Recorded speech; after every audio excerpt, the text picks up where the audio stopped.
ಒಂದ್ ಕಡೆ ವಿವಾದ ರಾಜಕೀಯ ಜಟಾಪಟಿ ನಡೀತಿದ್ರೆ ಇತ್ತ ಕರುನಾಡಿನಲ್ಲಿ ರಾಮೋತ್ಸವ ನಡೀತಿದೆ. ಏನಿದು ರಾಮೋತ್ಸವ? ಇಲ್ಲಿದೆ ಒಂದು ಕ್ವಿಕ್ ವರದಿ.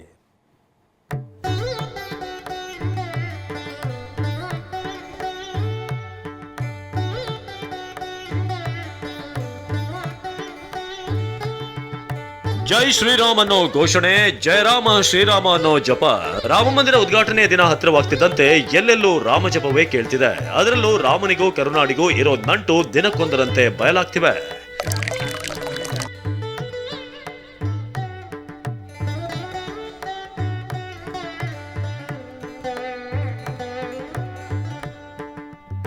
ರಾಮನ ಮೂರ್ತಿ ಕೆತ್ತಿದ ಶಿಲ್ಪಿಯ ಹುಟ್ಟೂರಲ್ಲಿ ಸಂಭ್ರಮ. ಶಿಲ್ಪಿಯ ತಾಯಿಯನ್ನ ಸನ್ಮಾನಿಸಿದ ಕಾಂಗ್ರೆಸ್ ಮುಖಂಡರು.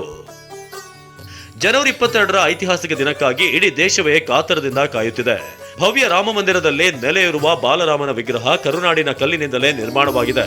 ಮೈಸೂರಿನ ಶಿಲ್ಪಿ ಅರುಣ್ ಕೆತ್ತಿರುವಂತಹ ಮೂರ್ತಿ ಫೈನಲ್ ಆಗ್ತಿದ್ದಂತೆ ಹುಟ್ಟೂರಿನಲ್ಲಿ ಸಂಭ್ರಮ ಕಾಣ್ತಿದೆ. ಟಿ ನರಸೀಪುರ ತಾಲೂಕಿನ ಎಂ ಕೆಂಬೇಹುಂಡಿ ಗ್ರಾಮದ ಜನ ಸಿಹಿ ಹಂಚಿ ಸಂಭ್ರಮಿಸಿದ್ರು. ಜೈ ಶ್ರೀರಾಮ್, ಜೈ ಶ್ರೀರಾಮ್, ಅರುಣ್ ಯೋಗಿರಾಜ್ ಶಿಲ್ಪಿ ಅವರಿಗೆ.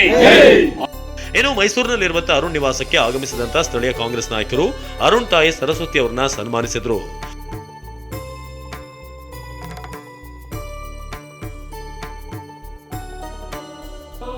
ಆತ ಮೂರ್ತಿ ಕೆತ್ತನೆ ಮುಗಿತಿದ್ದಂತೆ ಅಯೋಧ್ಯೆಯಲ್ಲಿದ್ದ ಅರುಣ್ಗೆ ರಾಮ ಮಂದಿರ ಪ್ರತಿಕೃತಿ ನೀಡಿ ಸ್ಥಳೀಯರು ಸನ್ಮಾನಿಸಿದ್ದಾರೆ.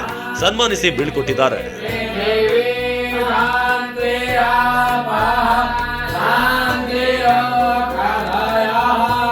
आने के वक्त मेरे को बहुत दुख हो रहा था, क्या हमको अयोध्या में जाके काम कर रहे हैं. अभी सच में बोल रहा हूँ, इधर से जाने के लिए मेरे को दुख हो रहा है. इतना हमको इमोशनली कनेक्ट हो चुका है. नोइंगली हम बहुत कनेक्ट हो चुका है. ಕರುನಾಡಿನಲ್ಲಿ ರಾಮ ಮಂದಿರ ಮಂತ್ರಾಕ್ಷತೆ ವಿತರಣೆ. ಜನವರಿ 22ರಂದು ಅಯೋಧ್ಯೆಯಲ್ಲಿ ಬಾಲರಾಮನ ಮೂರ್ತಿ ಪ್ರತಿಷ್ಠಾಪನೆ ನಡೆಯಲಿದೆ. ಈ ಹಿನ್ನೆಲೆಯಲ್ಲಿ ದಾವಣಗೆರೆಯ ಹರಿಹರದಲ್ಲಿ ಅಯೋಧ್ಯೆ ಮಂತ್ರಾಕ್ಷತೆ ವಿತರಣೆ ನಡೆಯಿತು. ರಾಮ, ಲಕ್ಷ್ಮಣ, ಸೀತಾ ವೇಷಧಾರಿ ಮಕ್ಕಳು ಸಿಹಿ ವಿತರಣೆ ಮಾಡಿದ್ರು. ರಾಮನ ವೇಷಧಾರಿ ಮಗುವಿನ ಪಾದಕ್ಕೆ ಜನರು ನಮಸ್ಕರಿಸಿದ್ದಾರೆ. ಜೈ ಶ್ರೀರಾಮ್, ಜೈ ಜೈ ಶ್ರೀರಾಮ್, ಜೈ ಶ್ರೀರಾಮ್, ಜೈ ಶ್ರೀರಾಮ್. ಬಿಜೆಪಿಯ ಹಿರಿಯ ಮುಖಂಡ ಕೆಎಸ್ ಈಶ್ವರಪ್ಪ ಕೂಡ ಮನೆ ಮನೆಗೆ ತೆರಳಿ ಅಯೋಧ್ಯೆಯ ಮಂತ್ರಾಕ್ಷತೆಯನ್ನ ಹಂಚುತ್ತಿದ್ದಾರೆ. ರಾಮನ ಮೂರ್ತಿ ಪ್ರತಿಷ್ಠಾಪನೆ ದಿನ ಮನೆಯಲ್ಲಿ ದೀಪ ಬೆಳಗುವಂತೆ ಮನವಿ ಮಾಡುತ್ತಿದ್ದಾರೆ.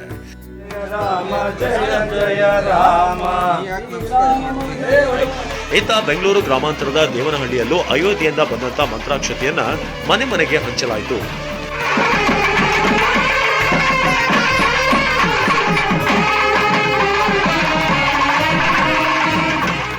ಬಾಗಲಕೋಟೆ ತಾಲೂಕಿನ ಸೀತೆಮಣಿ ಅನ್ನೋ ಗ್ರಾಮವಿದೆ. ಇಲ್ಲಿ ಕೃಷ್ಣಾ ನದಿ ತೀರದಲ್ಲಿ ಹಿಂದೆ ವಾಲ್ಮೀಕಿ ಮಹರ್ಷಿಗಳ ಆಶ್ರಮ ಇತ್ತು.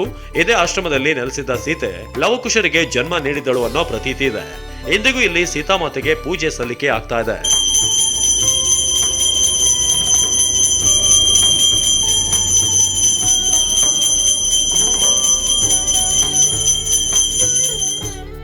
ತುಮಕೂರು ಜಿಲ್ಲೆಯ ನಾಮದ ಚಿಲುಮೆಗೂ ರಾಮನಿಗೂ ನಂಟಿದೆ. ವನವಾಸದ ವೇಳೆ ಇಲ್ಲಿ ಅರಣ್ಯ ಪ್ರದೇಶಕ್ಕೆ ಬಂದಿದ್ದ ಶ್ರೀರಾಮ ಹಣೆಗೆ ತಿಲಕವಿಡಲು ನೀರಿಗಾಗಿ ಹುಡುಕಾಡ್ತಿದ್ರು. ನೀರು ಸಿಗದೇ ಇದ್ದಾಗ ಬಂಡೆಗೆ ಬಾಣ ಬಿಟ್ಟು ನೀರು ತರಿಸಿದ್ರು. ಇಂದಿಗೂ ಇಲ್ಲಿ ಬಂಡೆಯಿಂದ ನೀರು ಬರುತ್ತೆ. ನಾಮದ ಚಿಲುಮೆ ಅಂತಲೇ ಪ್ರಸಿದ್ಧವಾಗಿದೆ.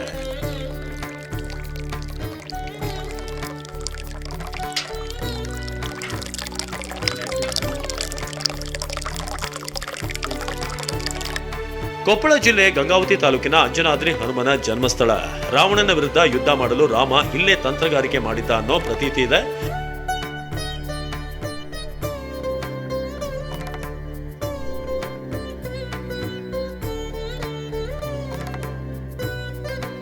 ಇನ್ನು ಕಿಷ್ಕಿಂದಿಗೆ ಹೋಗುವ ಮುನ್ನ ಶ್ರೀರಾಮ ಗದಗ ತಾಲೂಕಿನ ಬೆಳದಡಿ ಗ್ರಾಮದಲ್ಲಿ ಒಂದು ದಿನ ವಾಸ್ತವ್ಯ ಹೂಡಿದರಂತೆ. ಹೀಗಾಗಿ ಅಲ್ಲಿಯೂ ಶ್ರೀರಾಮನ ದೇಗುಲ ಇದೆ.